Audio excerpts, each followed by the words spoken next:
ഒരു രീതിയിലും ആ ബിസിനസ്സിനെ മാർക്കറ്റ് ചെയ്യാതെ അയാളെ ജീവിതത്തിലൂടെ വരച്ച് കാണിച്ചു കൊടുത്തിട്ട് അയാൾ ഉണ്ടാക്കിയെടുത്തൊരു വിശ്വാസ്യത ഉണ്ടല്ലോ, അത് മതി ആ കച്ചവടത്തിന് കാലാകാലം നിന്ന് പോവാൻ. അത് മതി. വേറൊരു രീതിയിലുള്ള മാർക്കറ്റിങ്ങും യഥാർത്ഥത്തിൽ ആ കച്ചവടത്തിന് ആവശ്യമില്ല.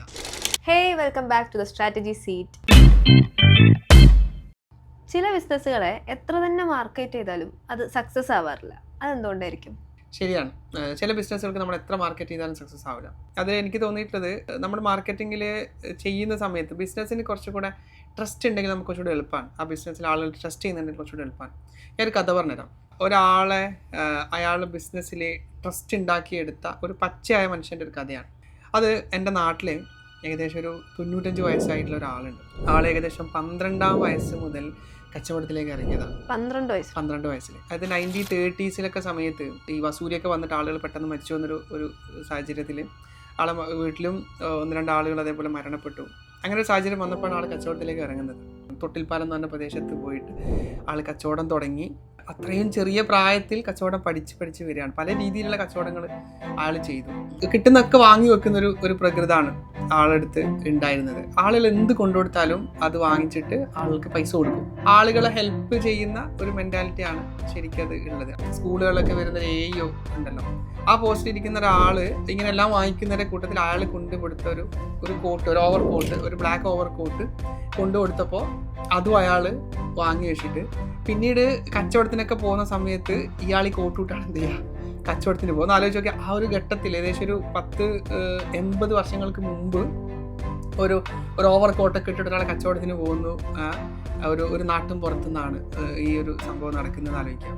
അപ്പോൾ ഇയാൾ ബസ്സിലൊക്കെ കയറുന്ന സമയത്ത് കോട്ടിട്ടാൾ അപ്പുറം നിൽക്കുന്ന ആള്, കോട്ടിട്ടാൾ ഇപ്പുറം നിൽക്കുന്ന ആൾ എന്നൊക്കെ ഇങ്ങനെ ഐഡന്റിഫൈ ചെയ്യാൻ വേണ്ടിയിട്ട് ഇങ്ങനെ സംസാരിച്ചു. അങ്ങനെ പതിയെ ആൾക്ക് കോട്ട് എന്ന് പേര് ആളുകൾ വിളിക്കുകയാണ്. കോട്ട് എന്ന് വിളിക്കുന്ന ഒരാളായിട്ട് ആൾ മാറുകയാണ്. ഞങ്ങളൊക്കെ ഏറ്റവും ഇഷ്ടത്തോടെ ബഹുമാനത്തോടെ ഞങ്ങളുടെ നാട്ടുകാരനായിട്ടുള്ള പാതിക്കൽ പറമ്പത്ത് കോട്ട് കുഞ്ഞമ്മദ്ക്ക, പിന്നീട് കോട്ട് കുഞ്ഞമ്മതായ ഒരു കഥയാണ് ഞാനിത് പറഞ്ഞത്. നമ്മൾ ഇതിലേക്ക് വരികയാണെന്നുണ്ടെങ്കിൽ അയാളൊരു ബിസിനസ് സ്ട്രാറ്റജി യഥാർത്ഥത്തിൽ നമ്മൾ നോക്കുമ്പോൾ അയാളതൊക്കെ കഴിഞ്ഞിട്ട് പിന്നീട് നമ്മുടെ സ്വന്തം നാട്ടിലേക്ക് അയാൾ പിന്നീട് കച്ചവടം മാറ്റുകയാണ് ചെയ്യുന്നത്. അവിടത്തേക്ക് വന്ന സമയത്ത് തൊട്ടിൽപ്പാലത്ത് ഇന്ന് അയാൾ ഉണ്ടാക്കിയെടുത്ത അയാളുടെ ആ ഒരു കച്ചവട രീതിയും ശൈലിയും ഒക്കെ സ്വന്തം നാട്ടിലേക്ക് വന്നപ്പോൾ ആളത് ഫോളോ ചെയ്യുന്നുണ്ട്.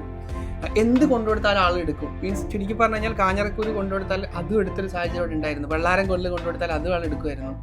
അടക്ക, തേങ്ങ, എന്ത് കൊണ്ടുകൊടുത്താലും ആൾക്ക് എന്തെങ്കിലുമൊക്കെ പൈസ തിരിച്ചു കൊടുത്തിട്ട് ഇതാക്കുന്നതാണ്. പിന്നീട് നമ്മൾ അയാളെ കുറിച്ച് പഠിച്ചു.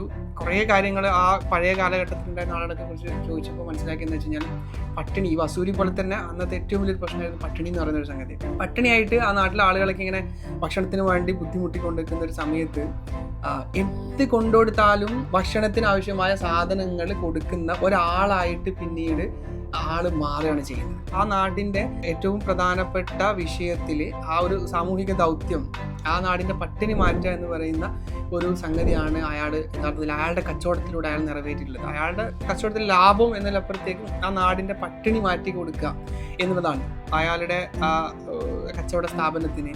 ഇന്നും ഒരു ബോർഡ് പോലും ഇല്ലാണ് കച്ചവടം ചെയ്യുന്നത്. പിന്നീട് കോട്ട് കുഞ്ഞമ്മദ്ക്ക ആ നാട്ടിലേക്ക് വന്നിട്ട് കച്ചവടം ചെയ്തപ്പോൾ ആ ഒരു കവലക്ക്, ആ ഒരു ചെറിയ അരൂർ എന്ന് പറയുന്ന ആ ഒരു കവലക്ക് പിന്നീട് ആളെ പേരിൽ ആ ഒരു സ്ഥലം അറിയപ്പെടുകയാണ്.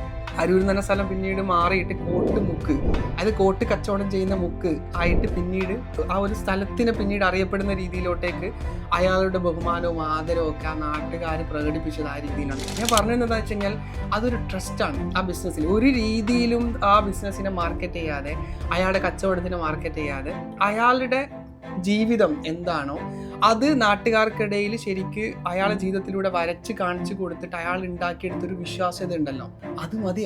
ആ കച്ചവടത്തിന് കാലാകാലം നിന്ന് പോവാൻ അത് മതി. വേറൊരു രീതിയിലുള്ള മാർക്കറ്റിങ്ങും യഥാർത്ഥത്തിൽ ആ കച്ചവടത്തിന് ആവശ്യമില്ല.